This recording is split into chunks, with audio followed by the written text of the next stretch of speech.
अब Donald Trump की धमकियां भी मौसम की रिपोर्ट जैसी हो गई है। हर दिन आती है पर कोई सीरियस नहीं लेता। अमेरिका का बॉन्ड अब इन्वेस्टमेंट कम, गिरवी रखा हुआ घर ज्यादा लगने लगा है। जापान चीन तो पहले ही बॉन्डी जाल से भाग खड़े हुए और अब सऊदी भी पेट्रो डॉलर की सिलाई खोलने पर उतारू है। वॉल स्ट्रीट में बेचैनी है क्योंकि ये इन्वेस्टमेंट नहीं कर्ज की बेड़िया बन चुकी है और ट्रंप अब पूरी दुनिया को तेल और हथियार के कॉम्बो पैक में बेचकर अपनी इज्जत बचाने में लगे हैं। Buy one war, get one recession free। पर भाई साहब ये टॉम एंड जेरी नहीं, असली दुनिया है। ट्रंप की रोजाना मीडिया में होने वाली नौटंकी अब बस अपनी गिरती साख को बचाने की आखिरी कोशिश भर लगती है। चाहे बात हो अमेरिका की चरमराती अर्थव्यवस्था की सच्चाई छुपाने की या फिर एप्स्टीन फाइल्स जैसे विस्फोटक मामलों से जान भटकाने की, पूरा नैरेटिव बड़ी चालाकी से घुमा दिया जाता है और इस पूरी चाल का केंद्र बनते हैं भारत, चीन और रूस। पूरा चक्रव्यूह इन्हीं तीनों के इर्द गिर्द रचा जाता है। बीच बीच में इजराइल को मसाले की तरह परोसा जाता है ताकि तमाशा बना रहे। सब कुछ ऐसा लगता है जैसे कोई high production international reality show चल रहा हो, जहां सच्चाई सबसे पहले शो से बाहर कर दी जाती है। अगर आप ट्रंप की बात माने तो आपको तेल बेचना मिलेगा, अगर आप न माने तो आपको टैरिफ, बैन और डेमोक्रेसी इंपोर्ट मिलेगा, और अगर आप मान भी जाए तो अगली डील में हथियार बेचे जाएंगे ताकि जो तेल से कमाया वो रक्षा पर खर्च हो जाए। अब ट्रंप साहब की तेल राजनीति का नया सीजन शुरू हो गया है। नाम है तेल बेचोगे तो टैक्स खाओगे। ब्राजील को तो सीधा कह दिया गया, फुटबॉल खेलो तेल मत बेचो, और ठोक दिया 50% टैरिफ, जैसे गोल मारने पर पेनल्टी दे दी हो। वेनेजुएला को आईसीयू से बाहर कर दिया गया 25% टैक्स के साथ, कहा अब तुम्हारे तेल की लाइफ सपोर्ट हटा दी। और मेक्सिको, कनाडा, अरे भाई वो तो पड़ोसी है इसलिए पड़ोसी टैक्स लगा दिया गया पूरे 25%। दोस्ती अलग, टैक्स अलग। लगता है अब अमेरिका में पड़ोसी होना भी एक आर्थिक अपराध है।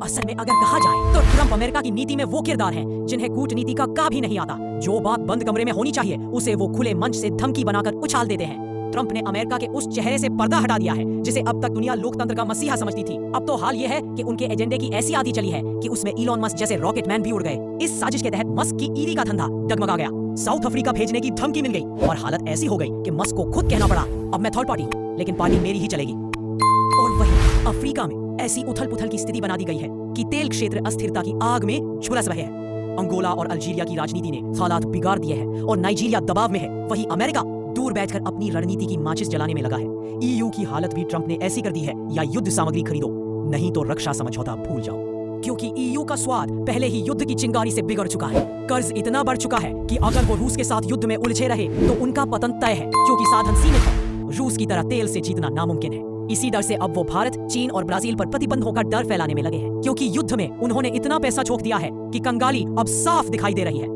उधर अमेरिका ने भी ईयू को सैन्य मदद देने से इनकार कर दिया है और उल्टा रक्षा बजट बढ़ाने की मांग कर डाली है।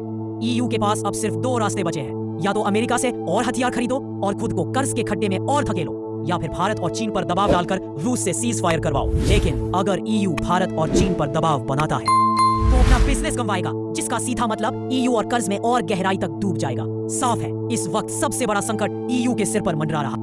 ट्रंप ने तो अब इस लड़ाई को अपनी साख पर ज्यादा ले लिया है जो दिन ब दिन गिरती जा रही है। अब ये सीधा डॉलर बनाम इंडिया, चाइना और रशिया हो गया है। अब जब ये दिखा कि रूस पूरे एशिया की तेल खपत को पूरा कर सकता है तो अब अमेरिका और ईयू रूस पर नए प्रतिबंधों का डर दिखा रहे हैं ताकि उनकी साख किसी तरह जिंदा रह सके। ट्रंप के एजेंडे के तहत ईरान को इतना निचोड़ दिया कि तेल बचा ही नहीं। अब सीधा निशाना रूस, जो तेल भी बेचता है और जेट भी। भारत, जो रिफाइन भी करता है, डिफेंस डील्स भी करता है और मेक इन इंडिया के चलते आत्मनिर्भर बनता जा रहा है। और चीन, जो सब कुछ खरीद लेता है और बना भी सकता है। अब चाल साफ है, तेल पर बैन, डिफेंस पर दबाव और F-35 को ग्लोबल हीरो बना दो। ट्रंप के इस मास्टर स्ट्रोक में सऊदी ट्रंप की इस तेल और डिफेंस नीति में एकमात्र वफादार सहयोगी बनकर उभरा है, जिसमें जीरो टैरिफ के बदले में अमेरिका को 600 अरब की डील थमा दी गई, तेल और हथियार दोनों के नाम पर।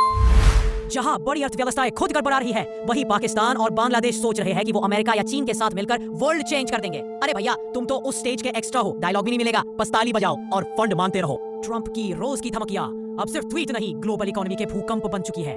ब्राजील के लूला ने तो उन्हें सीधा टैरिफ, ब्लैकमेलर और आधुनिक सम्राट घोषित कर दिया, यानी ताज पहन लिया, पर तेल पर एक्साइज ड्यूटी दूसरों से मांग रहे हैं। सिंगापुर को लग रहा है जैसे दुनिया को मंदी में धकेलने की ये कोई नया रियलिटी शो है। नाम होगा रिसेशन विद द स्टार्स। खुद अमेरिका के इकोनॉमिस्ट कह रहे हैं रिसेशन 2.0। ट्रंप एडिशन रिलीज हो चुका है। चीन ने भी कह दिया टैरिफ के बदले टैरिफ। भाई ये व्यापार है, WWE नहीं। और भारत ने तो क्लियर बोल दिया, हम पार्टनरशिप में विश्वास रखते हैं पर मुंह देखकर नीति नहीं बदलते। लगता है ट्रंप का ट्रेड वॉर अब इकोनॉमी का वर्ल्ड वॉर बनने वाला है। पॉपकॉर्न निकालो। और अगर यही सिलसिला चलता रहा तो अमेरिका का पतन अब तय है। जैसे रोम साम्राज्य अपनी भूख और घमंड में ढह गया, जैसे सोवियत संघ आर्थिक बोझ में दम तोड़ गया, और जैसे ब्रिटेन कभी सूरज न डूबने वाला साम्राज्य था, आज वही इतिहास अमेरिका की ओर इशारा कर रहा है। क्या क्या बात कर